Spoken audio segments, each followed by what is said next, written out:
Hello, this is day 28 of this video series where I basically bring you guys along with me as I try to improve myself, I guess. And today is gonna be probably me just trying to figure out how I'm going to fix my ongoing procrastination problem. And so it has been an issue. Well, it is beginning to appear to be an issue because I think I've substituted work and working, so for whether that be Uber Eats or calls, and I kind of substituted that for just not doing any other work whatsoever. So apparently, if there's no monetary value associated with it, my brain just goes like, my brain right now is just procrastinate, because if you're not going to get anything out of it, may as well enjoy yourself. That's probably the reason why, I guess, I've been procrastinating like this. It's not something that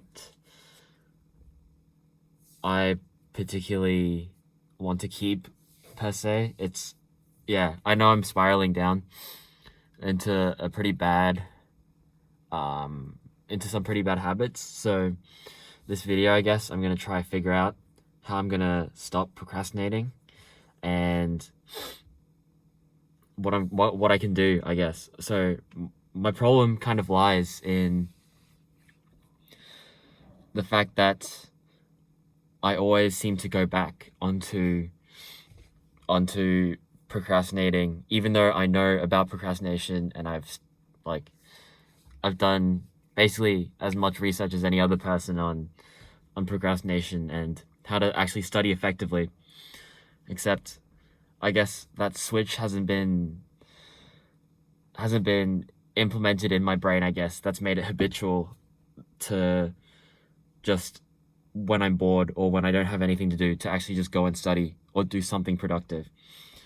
I think the best thing I did today, honestly, was probably go swimming. I'm getting better. Got beat by a kid, but he had flippers. Okay, I'm not bad at swimming, I swear to God.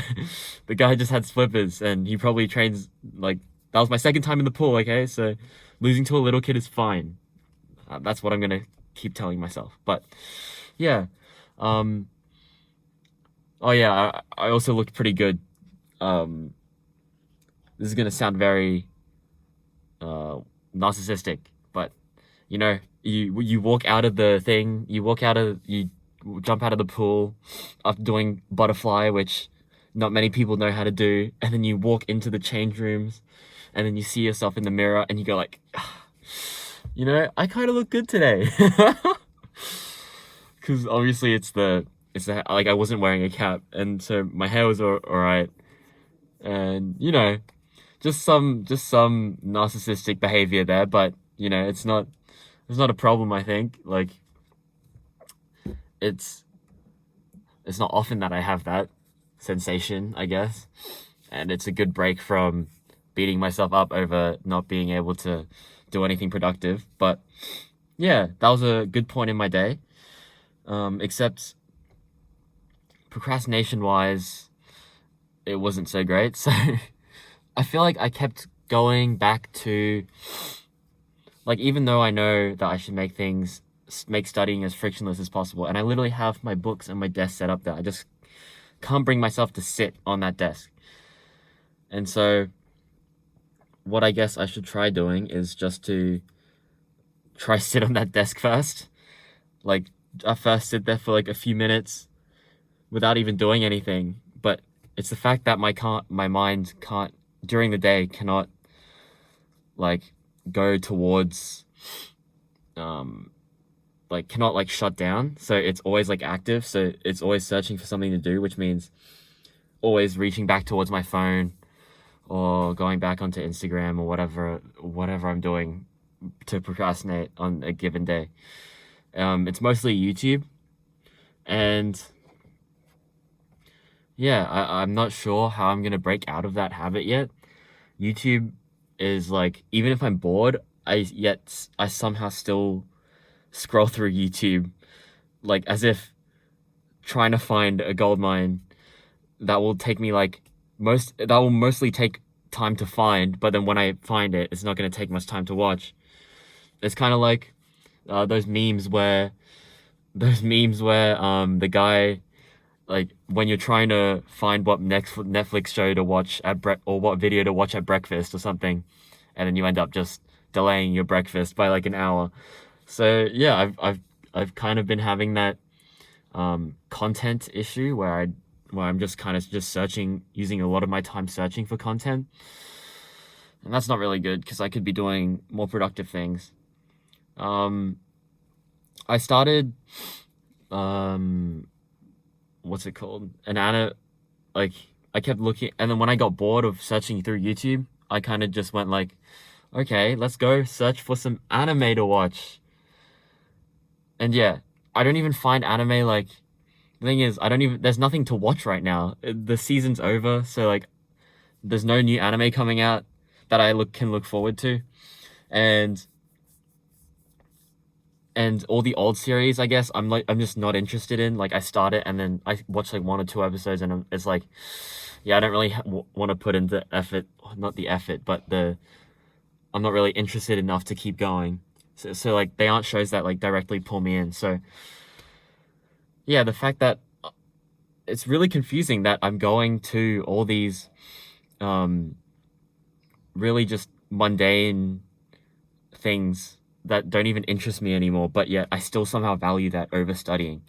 And so that's kind of a perspective that I need to shift in the coming weeks, particularly in January, where I need to actually get going, do my assignments, read through books, and etc.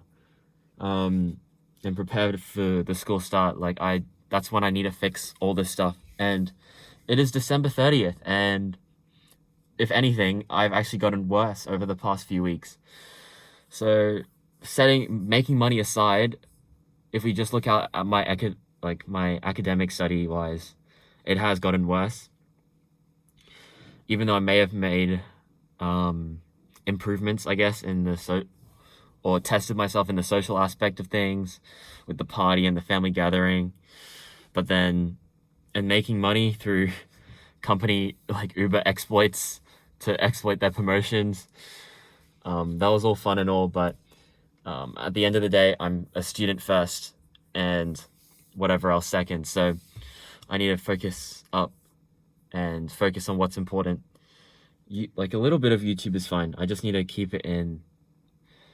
Like even from the morning, the thing is, there's literally nothing that interesting to watch, and I just kind of just scroll and scroll most of the time. And even when I find that thing I'm looking for, it's not even as interesting as I would be. So I'm kind of disappointed, and then I just keep going back to it, or keep going. I just repeat the cycle again to scroll through something and maybe eventually find something good on YouTube to watch.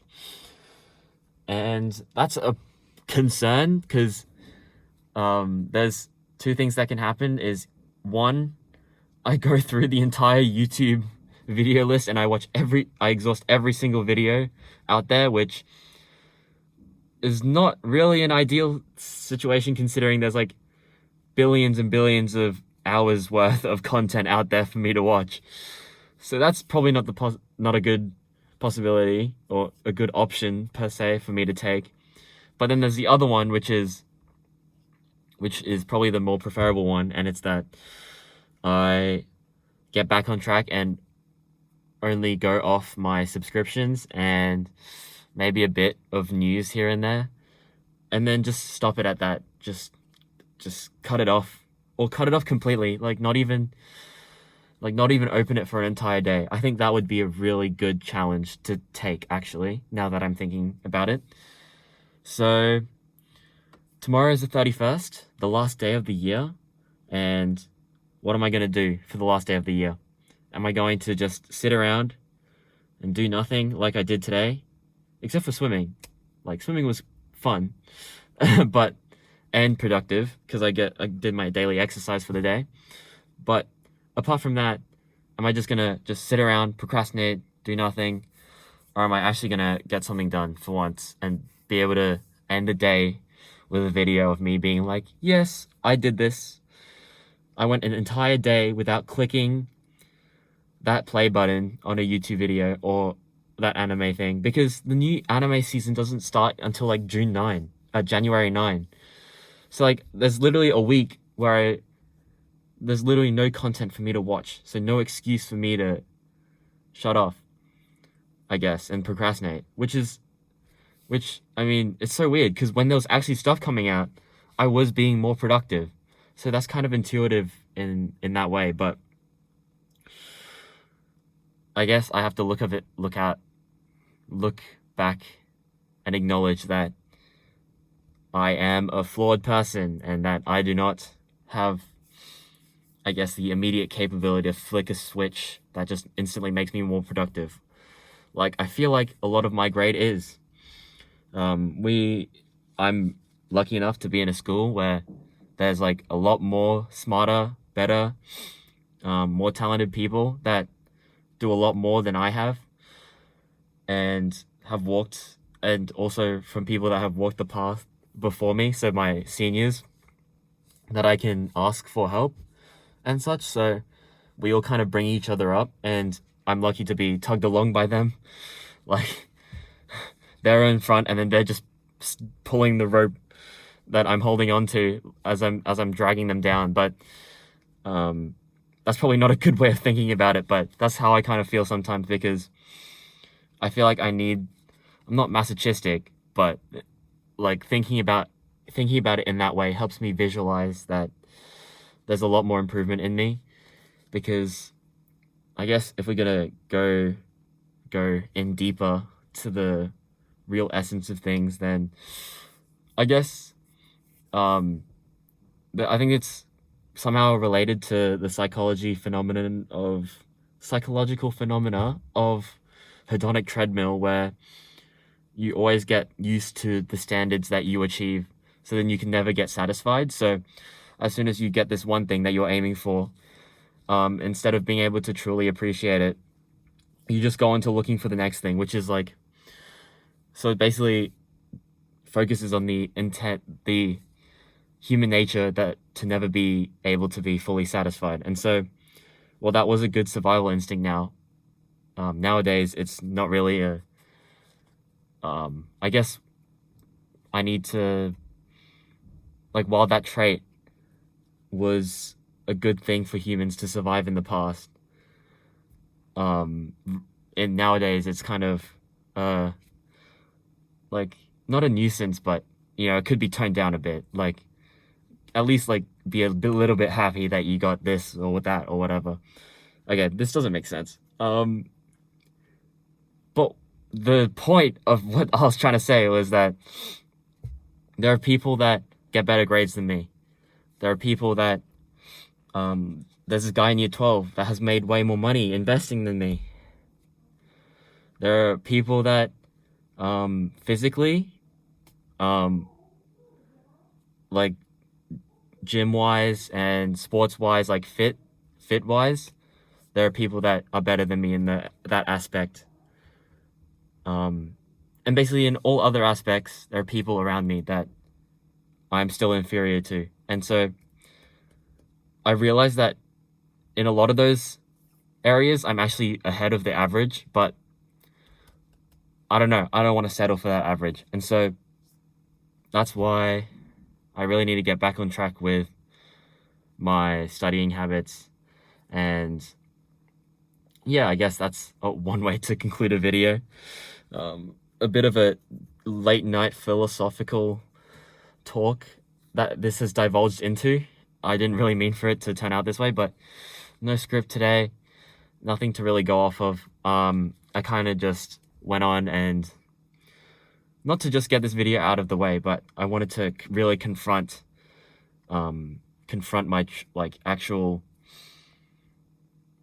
myself in the moment, and be able to keep myself accountable for tomorrow and the day after and the day after that.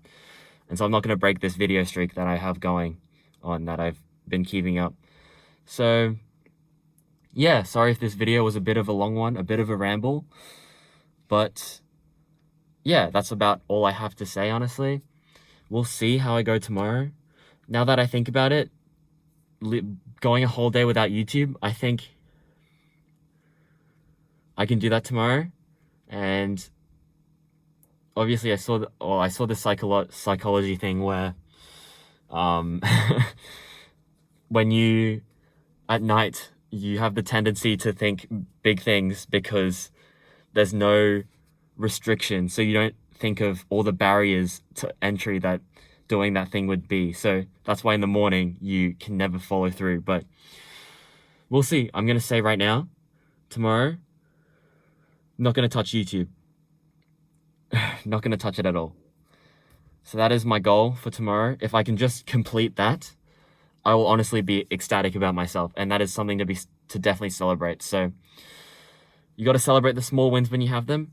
Tomorrow, or starting from today, I guess, 24 hours without YouTube. It is almost 10 p.m. And so I'll see you guys tomorrow at 10 p.m. and we'll see if I could follow through or not. So this is day 28 of this series, and I guess I'm off then. Goodbye.